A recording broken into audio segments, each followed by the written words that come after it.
All types of useful machines will be moral, regardless of whether it is an army machine running wild, a world-governing computer or computer network, a personal computer of some criminal or whatever. In order to be useful like other machines, it will need this type of moral. Army too makes calculations, and that is just what this type of moral is a question of.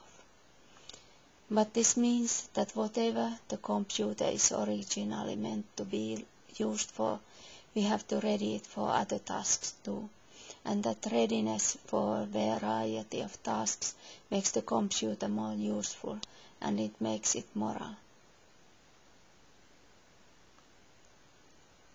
Self-correcting and self-guiding computers would stay moral. Basically, if a computer is self-correcting, it can lose its original programming fully.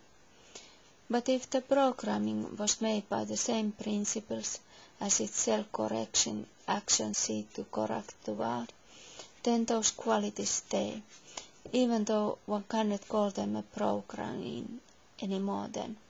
So if a machine is fully rational, which is a very useful quality, then rational truths ought to stay.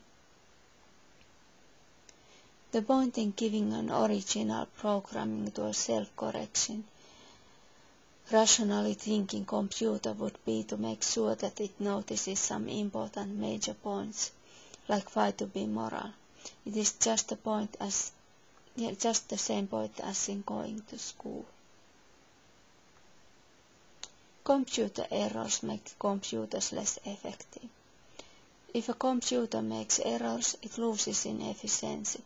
Several errors drop it entirely away from competition. Dangers. If people who are not moral try to prevent computers from acting morally, even if it's rational for them to act morally, then those computers will be broken. A broken computer needs to be conquered by other computers to prevent it from causing damage.